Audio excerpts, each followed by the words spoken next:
And what I find frequently is that leadership teams and governors are so focused on that public-facing strategic plan that a lot less thought might be given to the confidential elements of your strategy. Welcome to the Independent School Podcast.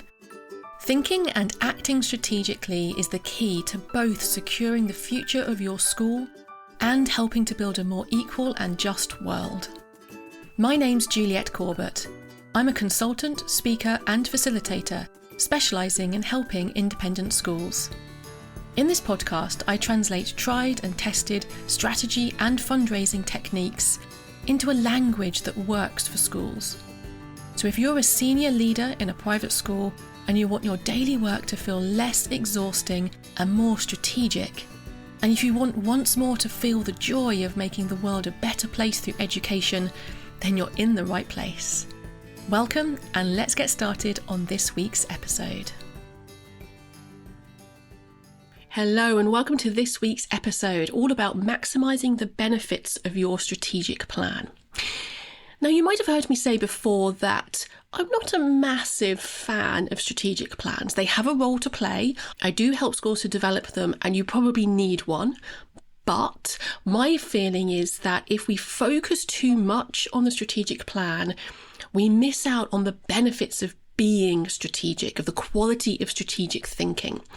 And I've often said in Strategy Away days, in a somewhat devil's advocate kind of tone of voice, that I don't really mind whether you end up with a strategic plan or not. What I really care about is the quality of the strategic thinking that's happening throughout your school. Now, that is a little bit devil's advocate. I do think there is a role for the strategic plan to play. So what I'm going to be doing in this week's episode is talking you through two of the big limitations to strategic plans, two of the big benefits of strategic plans, and then finally thinking about how to maximise those benefits so that you continue to have a strategic plan, but you're using it for the right reasons and in the right way. I just want to pause for a moment to say thank you to you. The Independent School Podcast has now passed its second birthday, published more than 100 episodes and has had over 6,000 listens. As the founder and host of this podcast, I've been really humbled by the number of people who have told me that it's really helped them. From school heads who've rushed up to me at conferences and told me how it's been a real guide for them through tricky times, through to experienced directors of development who have said it reassures them that they're on the right track. So thank you for listening and for all your kind comments along the way. If this podcast is helping you, then I invite you to join the 300 people who have asked to get my weekly emails. That way you'll hear about each episode as it's published, as well as the special offers that I only tell people about when they're on my mailing list. So to get my weekly emails, you can go to www.consultjuliette.co.uk/sign up. Okay, so we're going to start our little tour of the limitations and benefits of strategic plans by thinking about the limitations. Now, I want to be challenging our assumptions that we need a strategic plan, but don't despair. I am going to come to the conclusion that yes, strategic plans are useful, but that we potentially need to be adapting how we're using them in our schools. So first of all, the two big limitations of strategic plans. Now, I've seen both of these really occur frequently, and they can sometimes be so significant that they completely undermine the quality or the robustness of the strategy that you're actually delivering. Now, the first of these limitations is that just by having a strategic plan, which is going to be covering a 3 to 5 year period, implies rigidity in your strategy. It implies that you're going to go through a process of developing the plan and then delivering the plan in two separate phases. And at the end of the 3 or 5 year period, we're then going to develop the next plan and then deliver the next plan. This implies a rigid cycle of strategy development and implementation that just isn't appropriate, isn't really fit for purpose in a changing world.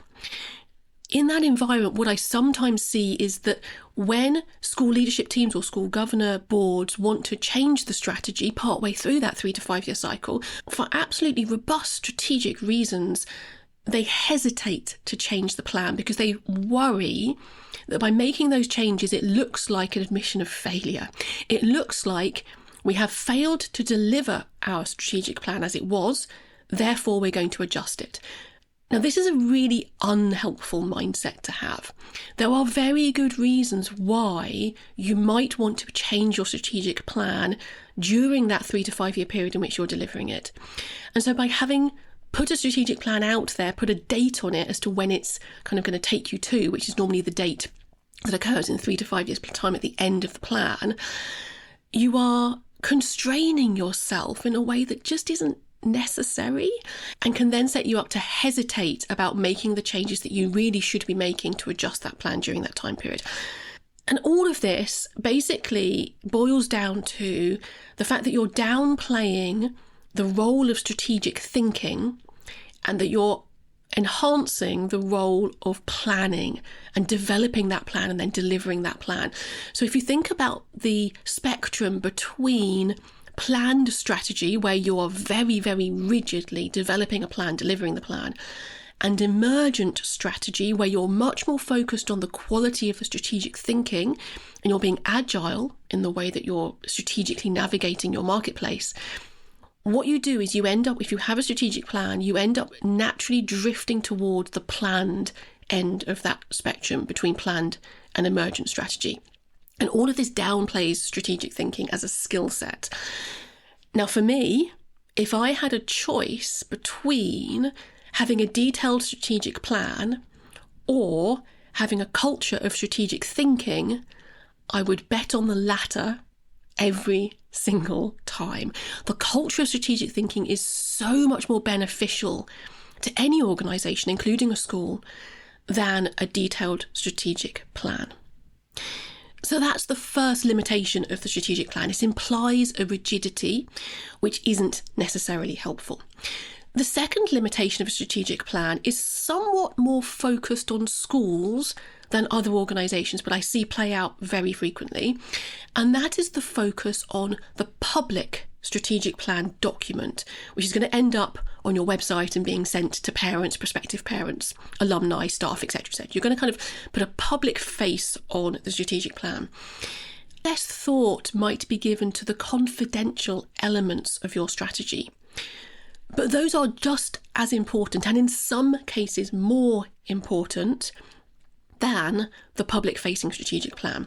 So, for example, you will have sitting alongside your public strategic plan document a collection of documents which I call a business plan, but it's not often a single document labelled business plan, but it's a collection of documents which are strategies which cover your income generation plans, so marketing, admissions, fee setting, etc. for your student fee income stream, fundraising strategies, commercial letting strategies, strategies around international franchises of international schools, all of those diverse, and as an aside note here, it really should be diverse income streams that you are relying on as a school. All of those make up part of the business plan.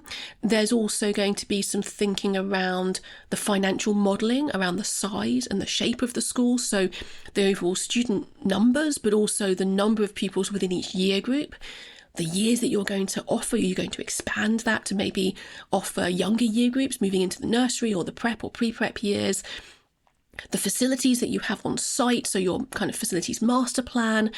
All of these documents come together to form a coherent business plan, or they should come together to form a coherent business plan. Now, none of that is public. That's all confidential to different degrees. Some of that you would be sharing with staff. Some of that would be very confidential, especially if you're thinking about mergers and acquisitions and so on. But to varying degrees, it's all confidential. And that part of your strategy is as important as the strategic plan document which gets made public. Now, if we think for a moment about a for-profit company, they very rarely, if ever, would publish a document called strategic plan, because they would be concerned, rightly, that their competitors would look at that and think, oh, okay, we now know exactly what they're thinking. We know what they're planning to do over the coming years. We can then adjust our strategies to adapt and to compete effectively with that strategic plan that they've published. It's very unusual, and it really only happens in the not-for-profit, public and school sectors, where we have this inclination that we need to publish a strategic plan. And that's right, I'm not questioning that. There's an element of transparency to the publishing the strategic plan. But what I find is that the limitation of having a strategic plan in a school setting is that everybody focuses in on the PDF document or the printed document which says strategic plan on the front, which is going to go to parents. And people don't necessarily think about what's going to be happening internally with some degree of confidentiality around it. So those are the two big limitations that I see around strategic plans. Firstly, it implies rigidity. And secondly, it focuses people's mind on the public element of the plan rather than the confidential element. Now, there are benefits to having a strategic plan. Firstly, it ensures that there is some agreement and some stability in the strategy. So having a document which summarises the strategic choices that you're going to be making as a school, and then requires some form of sign-off process through the leadership team and the governors and so on, gives a sense that there is now some agreement on what is going to be prioritised over the next 3 to 5 years. And there is sense, therefore, that this is going to offer some stability. One of the challenges, especially within fundraising teams, so development office teams that I see sometimes, is if the strategy is changing too quickly, too frequently, and you're focusing on one thing one year and another thing another year, it doesn't give the stability that's required for effective fundraising. But this isn't just a fundraising challenge. Even if you're not fundraising at all, there is a benefit to having a stable or a sense of a stability for at least a period of time in your strategy. If your strategy was so agile that it was shifting every term, you would have problems because you wouldn't really be able to communicate to stakeholders how you want them to act. And so they would start over time to just ignore each new strategic direction as it's published each term or each year. And they just say, well, I'm just going to carry on doing what I do because there's too much change that's required of me. So there is a benefit to having a strategic plan because it does offer a stability to what your strategic thinking is focusing on, and it offers a really clear element of sign-off within the leadership team and the governance team, which can be very beneficial. The other benefit, the second benefit of a strategic plan, is that it's a communications mechanism. It communicates your strategic thinking to your stakeholders. Now, the most important group that we're communicating that strategy to in terms of stakeholder groups is staff. Because our staff within our schools need to know what is important, what's being measured, what direction are we heading in as a team, in order to then adjust their behaviour and the choices and the decisions that they're making. And in order for this to actually happen, having a strategic plan on the website or doing an inset training day speech about it at the beginning of every academic year isn't really enough because people will just ignore that. They won't really change their behaviours and decisions. What needs to happen is that strategy, which is communicated through your strategic plan, then flows through things like the continuing professional development plans for staff training, your annual action plans or development plans that every department is expected to develop and then to follow each year, the way that you conduct annual appraisals for staff, and if necessary, performance review and helping people to adjust their behaviours and their performance to be at the level that the school requires. All of these things should flow down from the decisions that you're making, which are around your strategy, and the way that you're communicating those in your strategic plan. So it is really important that the staff understand your strategy and therefore can adjust their behaviour to deliver the strategy. And the strategic plan is a really helpful communications tool in order to enable that. It also then needs to be available for other stakeholders as well. So it often needs to be reinterpreted. So, for example, the marketing team would reinterpret the strategic plan for prospective parents. So best practice wouldn't be to just put the strategic plan on the website, but also for the marketing team to take those key messages from the strategic plan and weave them through all of the marketing and communications that they're putting out. The fundraising team, the development office, needs to reinterpret that strategic plan for prospects. Again, just having the strategic plan isn't enough. It's also about helping people to understand why the fundraising projects that you're prioritizing are critical to delivering that strategic plan. So it's being reinterpreted for those different stakeholders, and having the strategic plan itself is a really helpful starting point to make sure there's some consistency to enable those leaders within the school to reinterpret the strategy for their particular stakeholder groups that they're communicating to. Okay, so we've talked about the two limitations of strategic plans, the implied rigidity that comes with them, and the fact they tend to focus our attention on the public rather than the confidential elements of the strategy. And we've talked about the two benefits, the fact that it ensures there's some level of agreement and some stability, which is important, and that it's a great way of communicating the strategy to key stakeholder groups. So I want to wrap up today by thinking about how we can use those thought processes, those limitations and those benefits to maximise the benefits and overcome the limitations. So first of all, overcoming this idea that because you have a strategic plan for 3 to 5 years, you have to rigidly stick to it.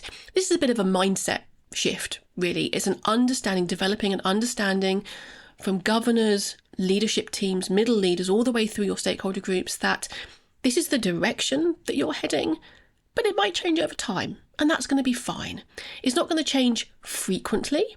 It's unlikely to change substantially in terms of a completely different direction, but it will ebb and flow and shift over time, and that's good. That's a good thing. So it isn't an admission of failure if things change. It is because you have reassessed the environment in which you're working, reassessed how things are going, and are making a valid tweak to your strategy. So there's a bit of a mindset shift there. The second way we can maximise the benefit of the strategic plan is don't forget those confidential elements, especially when you're thinking at governor level and senior leadership team level. The strategic plan is just one. It's like the tip of the iceberg. Everything else that needs to be in place might be confidential, but it needs to be there with regards to those elements of your business plan that need to be really solid. And then thirdly, you need to weave it through everything you do. You need to live and breathe your strategic plan. It isn't enough just to create a strategic plan, send it out to people, put it on the website, and then have a look at it once a year when you're doing your kind of annual update speech. It isn't enough. Instead, what you want to be doing is weaving it through the experience that staff have in the school. So thinking about your training, your annual departmental development plans, appraisal meetings, all of these things need to be consistently cascading down from the priorities that you've set in your strategic plan and also in your confidential business planning processes as well. And then making sure that your leaders who are representing other stakeholder groups who are key for communicating with those stakeholder groups. So, for example, marketing and admissions, fundraising, and so on, encouraging them to reinterpret the strategic plan for their audience. Obviously, it has to be consistent with the strategic plan, but finding ways in which you can pull out the key elements that that stakeholder group cares about and presenting it to those stakeholder groups in a way which are innovative and interesting and grab the attention of those groups to help communicate effectively how we're living and breathing our strategic plan. So I hope that's helpful. One of the things that I find when I'm working on strategy away days with governors and leadership teams is that there's a renewed emphasis on this as they're coming towards the end of their 3 or 5 year strategic plan as it currently is. And one of the ways that I work with those teams is to come and talk to them in their strategy away day about, yes, the strategic plan is important, but how we want to make sure we have the rest of that iceberg that sits under the surface, that confidential business planning, needs to be robust as well.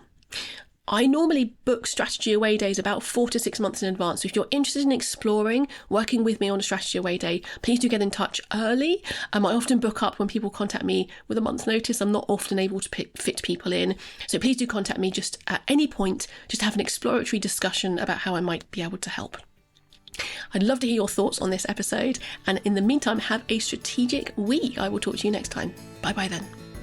Thanks for listening to the Independent School Podcast, the podcast that helps senior leaders in private schools to think and act more strategically, both because they want to secure the future of their school and because they want to help build a more equal and just world. You can listen in everywhere that podcasts are available. And if you want to catch up on previous episodes or follow any of the links that I've mentioned today, just head over to www.consultjuliet.co.uk/podcast.